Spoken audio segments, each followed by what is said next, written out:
Bismillahirrahmanirrahim. Assalamualaikum warahmatullahi wabarakatuh. Apa kabar semuanya? Kali ini saya kembali dengan video yang akan menjawab pertanyaan-pertanyaan dari kolom komentar video presentasi materi saya di video sebelumnya. Nah, komentar pertama, kita masuk ke komentar pertama, yaitu pertanyaan dari Muhammad Rizky. Nah, Muhammad Rizky, pertanyaannya seperti ini. Jelaskan cara penulisan daftar pustaka dalam karya tulis ilmiah. Oke, sini saya akan menjelaskan cara penulisan daftar pustaka dalam karya tulis ilmiah.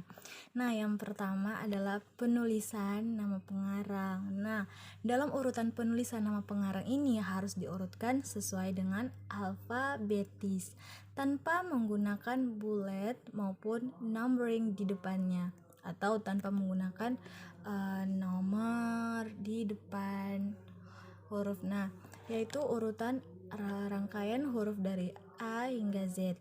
Nah, dalam penulisan nama pengarang, nama belakang dari pengarang berada di depan. Contoh, ada seorang yang pengarang bernama, misalnya seperti yang bertanya ini Muhammad Rizky. Nah, yang bernama Muhammad Rizky, maka dalam daftar pustaka ini akan ditulis dengan Rizky, Muhammad. Nah, seperti itu. Yang kedua, setelah penulisan nama pengarang, maka urutan yang kedua adalah penulisan tahun. Yang ketiga, dalam setiap jeda penulisan urutan daftar pustaka disertakan titik di sela-selanya. Contohnya Muhammad Rizky juga. Nah, Rizky, Muhammad titik penulisan jeda, misalnya 2020 begitu.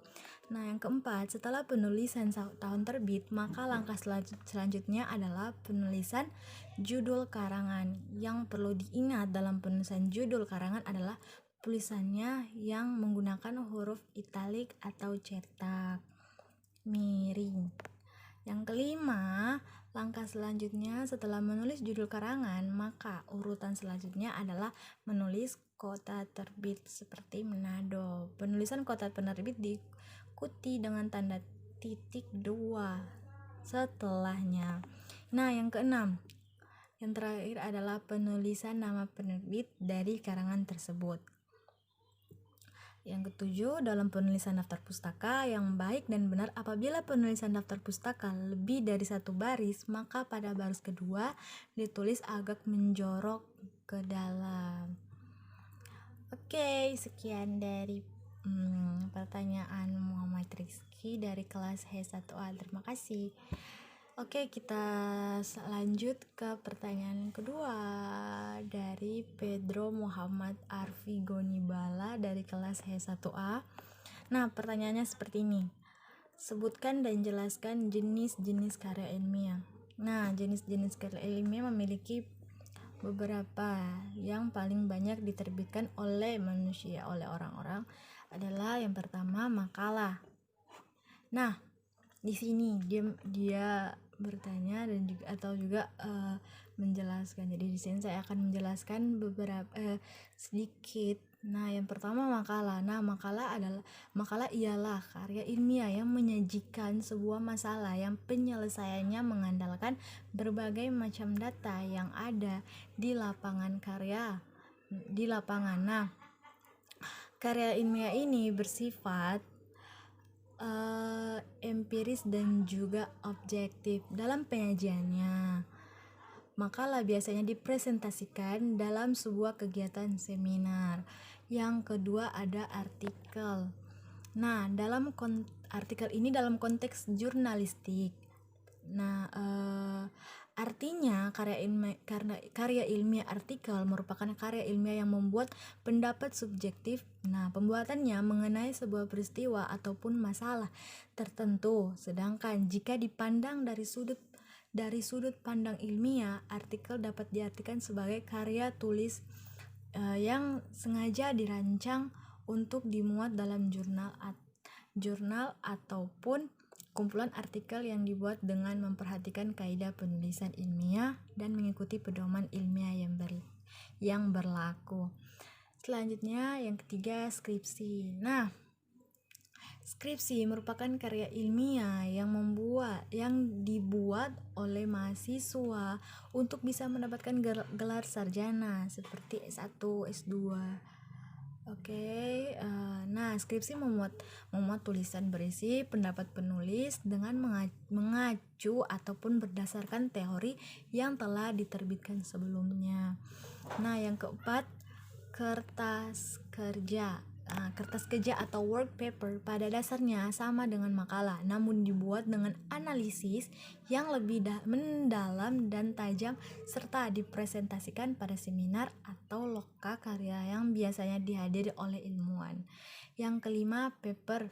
Nah, paper ini ialah sebutan khusus untuk makalah di kalangan mahasiswa dalam kaitannya dengan pembelajaran dan pendidikan sebelum menyelesaikan jenjang studi diploma, S1, S2, dan atau S3.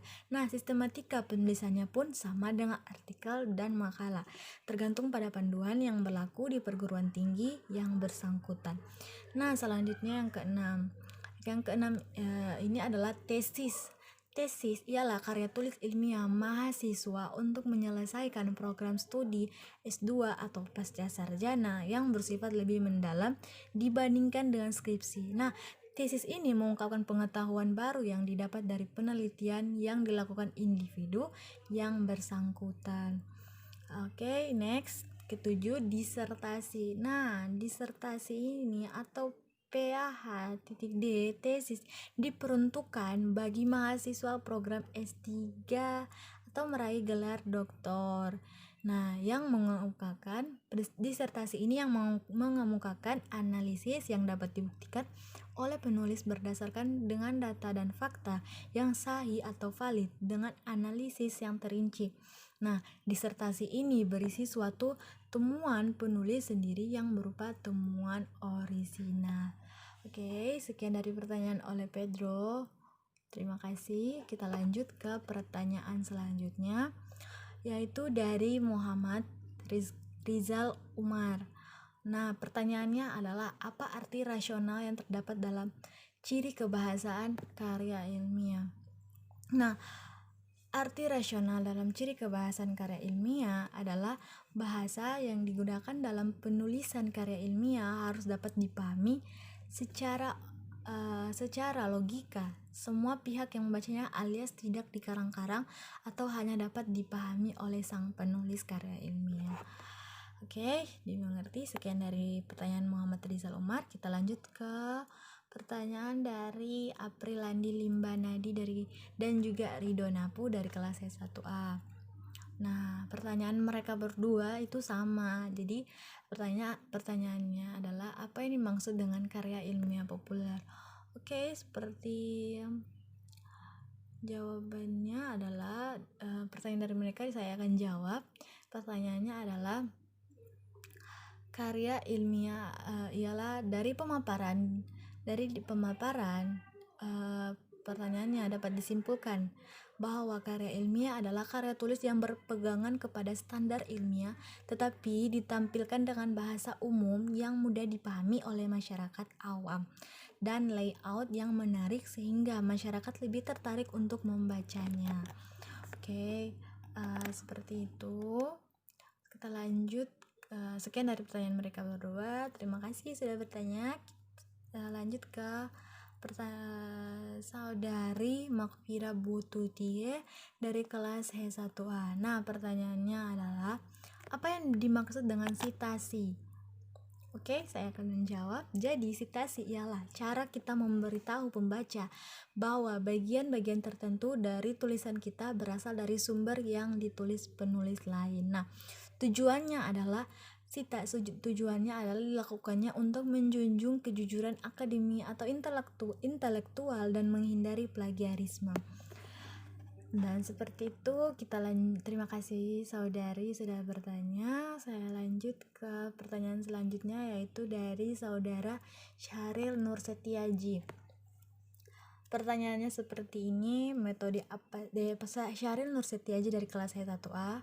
Pertanyaannya adalah metode apa saja yang digunakan dalam membuat karya ilmiah. Yang pertama, metode penelitian kuantitatif. Oke, yang kedua, metode penelitian kualitatif. Nah, yang ketiga, metode penelitian eksperimen atau percobaan. Yang keempat, metode penelitian deskriptif. Nah, yang kelima, metode survei. Yang keenam, metode kuesioner atau angket. Oke, terima kasih kepada saudari Syahril. Selanjutnya kita akan pindah ke pertanyaan selanjutnya dari saudara Fauzan Lamani. Nah, pertanyaannya seperti ini. Bagaimana ciri-ciri karya tulis ilmiah? Baik, saya akan menjawab. Ciri-ciri karya ilmiah itu yang pertama reproduktif dan tidak ambigu. Yang kedua harus objektif dan hindari kesan emotif atau emosional. Nah, yang ketiga menggunakan bahasa yang baku dan memperhatikan kaidah-kaidah penulisan ilmiah. Yang keempat menggunakan metodologi penelitian. Yang kelima berkohesi dan menggunakan kalimat yang efektif. Nah, jadi seperti itu ciri-ciri penulisan karya ilmiah. Terima kasih sudah bertanya, saudara Fauzan Lamani. Selanjutnya saya akan pindah ke pertanyaan selanjutnya dari saudari Natalia Lesmana dari kelas H1A. Pertanyaannya adalah apa perbedaan skripsi dan tesis? Baiklah, saya akan menjawab. Skripsi ialah istilah yang digunakan untuk mengilustrasikan suatu karya tulis ilmiah berupa paparan tulisan hasil penelitian sarjana S1 yang membahas suatu permasalahan atau fenomena dalam bidang ilmu tertentu dengan menggunakan kaidah-kaidah yang berlaku. Sedangkan tesis ialah pernyataan atau teori yang didukung oleh argumen yang dikemukakan dalam karya tulis ilmiah untuk mendapatkan gelar kesarjanaan S2 pada perguruan tinggi. Tesis ini pun juga dapat berarti sebuah karya tulis ilmiah resmi akhir seorang mahasiswa. Jadi bedanya adalah skripsi untuk paparan tulisan hasil penelitian sarjana S1, sedangkan tesis untuk gelar kesarjanaan S2 pada perguruan tinggi. Oke, sekian dari jawaban dari saya. Terima kasih saudari Natalia Lesmana sudah bertanya.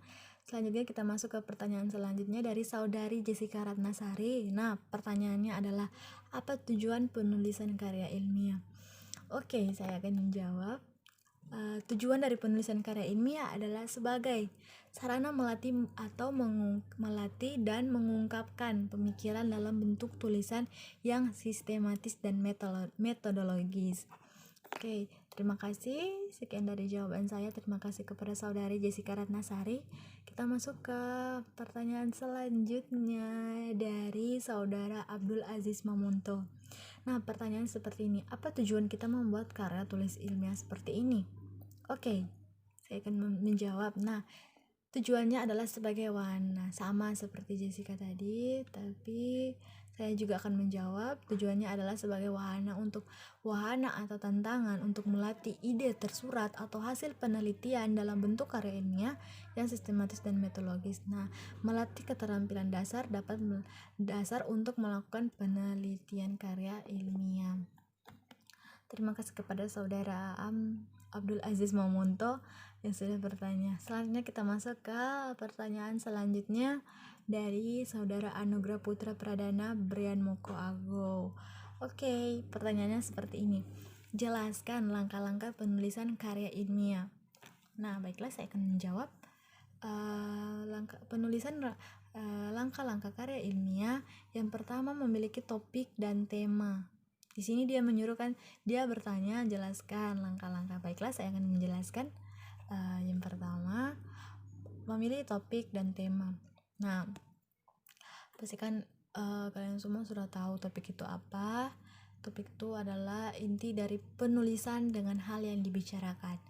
Nah, hal yang harus dipertimbangkan salah satunya peristiwa-peristiwa nasional atau internasional atau sesuatu yang berkaitan dalam permasalahan karya, benda, dan sebagainya. Selanjutnya yang kedua, mengumpulkan bahan hal-hal yang berkaitan dengan mengumpulkan bahannya itu harus berhubungan dengan masalah yang dibahas atau dipertimbangkan, biasanya menggunakan bahasa cetak atau elektronik. Yang ketiga, menyusun hipotesis. Nah, langkah hipotesis ini menjadi penetapan saat melakukan pengamatan objek penelitian. Yang keempat, menyusun rancangan penelitian. Dalam bagian ini sangat penting sekali agar hasil penelitian susunnya bisa bagus atau maksimal. Yang kelima, melaksanakan percobaan. Nah, dalam hal ini harus dilakukan sebagai pembuktian karya atau masalah yang akan dibuat percobaan atau dibuat karya ilmiah. Selanjutnya yang keenam, melakukan pengumpulan data. Nah, pengumpulan data ini sangat penting untuk mengetahui berapa saja hasil pengamatan atau percobaan yang kita lakukan. Nah, yang ketujuh, menganalisis data. Dalam hal ini kita wajib menginterpretasikan karya yang sudah kita amati agar hasil pengamatan bisa baik. Nah, yang kedelapan, merumuskan teori. Nah, langkah ini mencoba untuk menjelaskan kepada orang-orang sekitar apa saja yang sudah diamati dalam karya ilmiah. Nah, sekian dari jawaban saya kepada Saudara Anugrah Putra Brian Pradana sudah bertanya.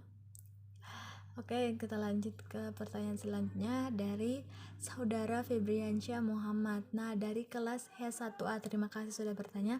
Baiklah, pertanyaannya adalah cara pembuatan sampul depan skripsi dan berkaitan contoh gambar yang benar. Nah,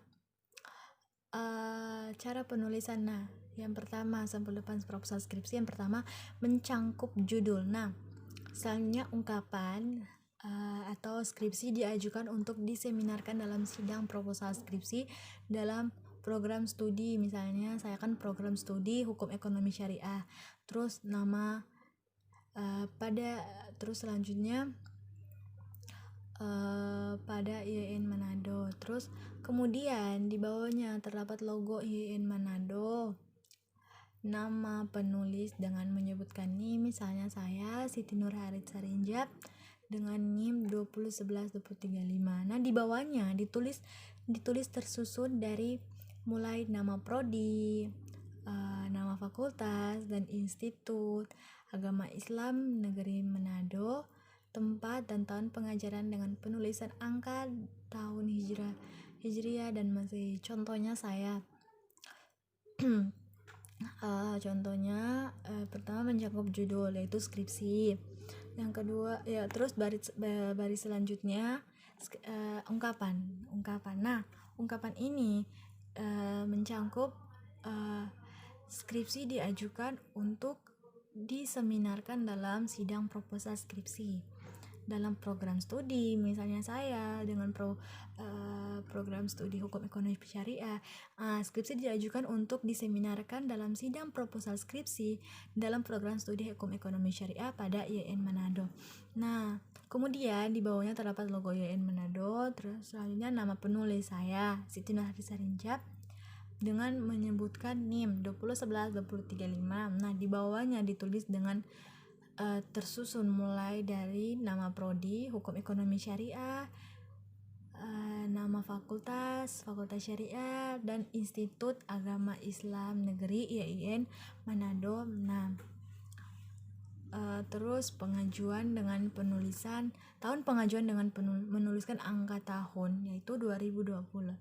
Baiklah, terima kasih kepada Saudara Febriansyah Muhammad dari kelas H1B sudah bertanya. Oke, itulah sekian dari saya sudah menjawab semua pertanyaan yang sudah saudara atau saudari bertanya di kolom komentar video saya tentang materi pedoman penulisan karya ilmiah dan tugas akhir di video sebelumnya. Oke, terima kasih untuk saudara-saudari sudah bertanya. Sekian dari saya. Wabillahi taufiq wal hidayah. Wassalamualaikum warahmatullahi wabarakatuh.